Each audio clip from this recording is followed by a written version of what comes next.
Bonjour tout le monde, c'est Emma et bienvenue sur la chaîne La Bouquinade.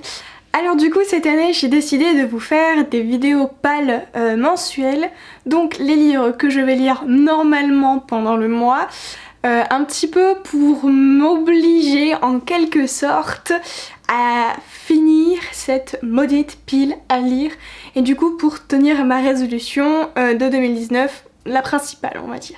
Avant de démarrer et de vous présenter les livres que j'ai sélectionnés pour ce mois-ci, je ne vais pas vous faire des gros résumés sur chacun des livres parce que généralement vous les avez vus passer en book haul, je vous en ai déjà parlé, et ensuite il y aura bien sûr mon avis lecture dessus qui arrivera à la suite de cette vidéo, donc ça fait un petit peu répétitif et je trouve que ça fait quand même pas mal de fois où on se répète et donc là on va essayer de faire autrement. Je vais vous dire quelques mots sur chacun des livres, mais je vais pas rentrer dans le détail de chacun des romans.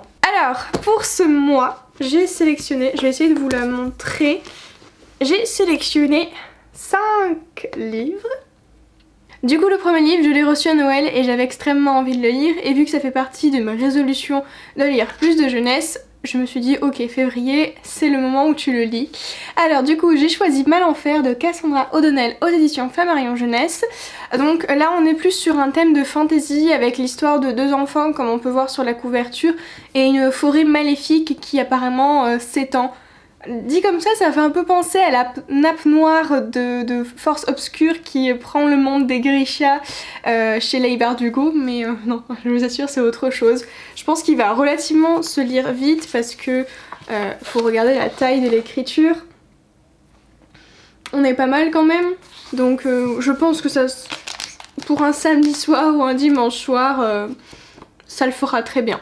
Ensuite j'ai choisi une fin de saga parce que ça fait très longtemps que je l'ai acheté, je crois que je l'ai acheté l'été dernier et je n'ai absolument pas commencé à le lire, j'ai même pas commencé à le feuilleter. Du coup il s'agit du tome 3 de Librairie Jumpers, du coup La briseuse d'illusions chez Lumen, écrit par Brenda Clark. Alors c'est une histoire que pour le premier tome je vous avais fait une chronique là-dessus, donc je vous invite à aller la voir, et j'avais lu le second tome également dans un de mes points de lecture, c'est pareil, je vous invite à aller voir ces vidéos, je vous mettrai le lien en barre d'infos si c'est plus simple pour vous.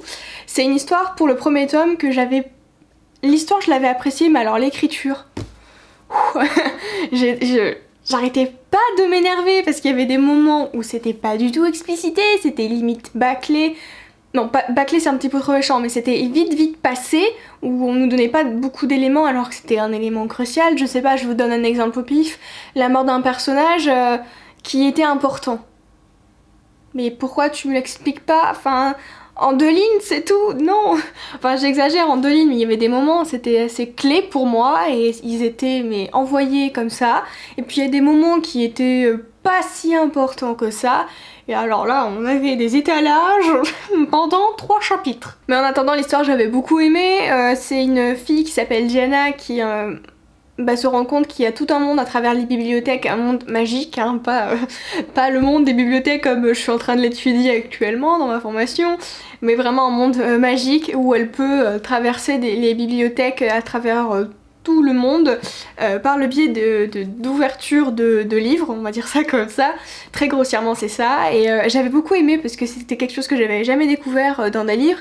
Et vu que j'étais sensible, je suis un petit peu sensible à tout ce qui est patrimoine, on va dire, des bibliothèques, même si on n'a pas trop le patrimoine des bibliothèques, mais forcément le synopsis de base, j'ai accroché, et en lisant le livre, même si l'écriture, franchement j'avais, comme je vous ai dit, beaucoup de mal, j'avais réussi à m'accrocher à l'histoire, et quand j'ai lu le second tome, par contre, entre le premier et le second tome, il y a une amélioration de fou entre les deux. J'ai voulu du coup finir l'histoire parce que malgré tout, comme je me le répète encore, mais c'est une originalité qui est vraiment là. L'écriture, je pense qu'elle aura encore amélioré là-dessus. Bon, c'est pas du tout médiocre, hein. Mais le premier, c'est vrai que ça m'avait tellement énervé, ça m'a marqué. C'est la première fois que je me suis autant énervée contre un bouquin, je pense, parce que j'avais j'avais pas mal d'attentes parce que j'avais lu le résumé que j'avais adoré, et quand j'étais tombée dans l'histoire en mode mais pourquoi tu passes vite ce moment, il faut m'en dire plus, il n'y en a pas assez, donc voilà. Bref, on verra bien avec ce 3e tome, mais j'ai bon espoir parce qu'apparemment il est bien.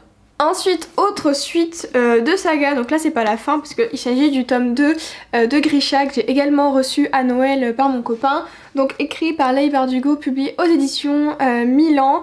Alors je vous ai raconté dernièrement de quoi parlait le premier tome dans mon dernier point lecture, donc je vous invite à aller le voir. Par contre, on en parle de la beauté de cette couverture. Alors je sais que la troisième couverture la couverture du troisième tome est pas mal, mais pour l'avoir vue en librairie, je trouve que la meilleure des couvertures de cette trilogie, c'est vraiment celle-là. C'est celle-là, en violet comme ça, là, elle pète.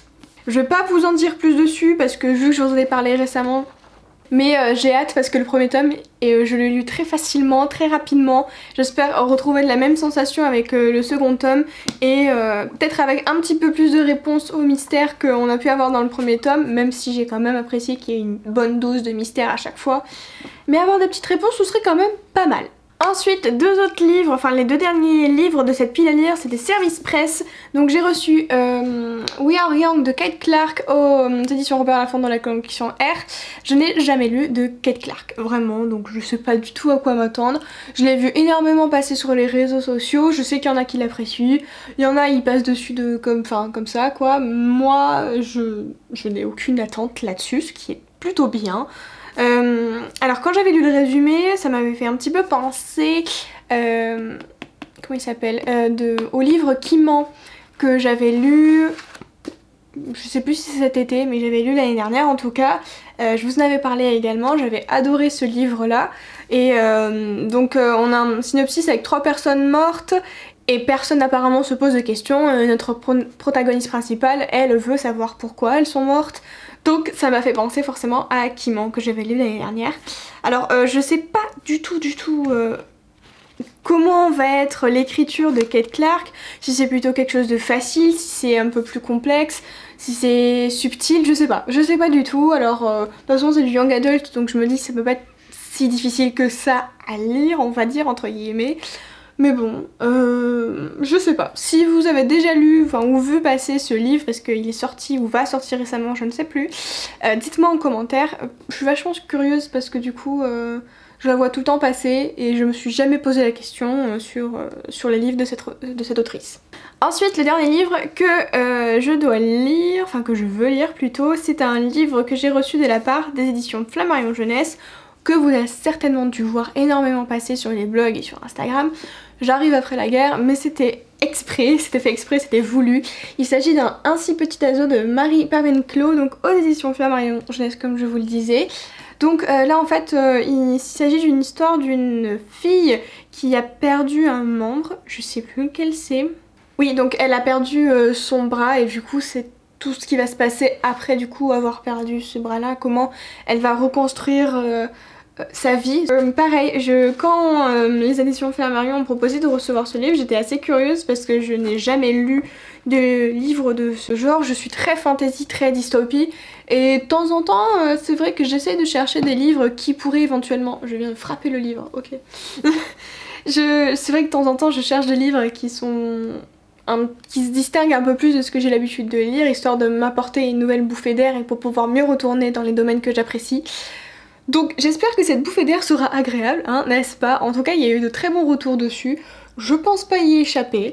C'est écrit assez gros quand même dans ce livre, donc bon, j'ai 5 livres pour le mois de février, sachant que je lis pas exceptionnellement vite, donc... mais j'ai quand même bon espoir parce qu'en fait les livres que j'ai choisis, sans le vouloir, hein, sont écrits relativement gros, donc bon...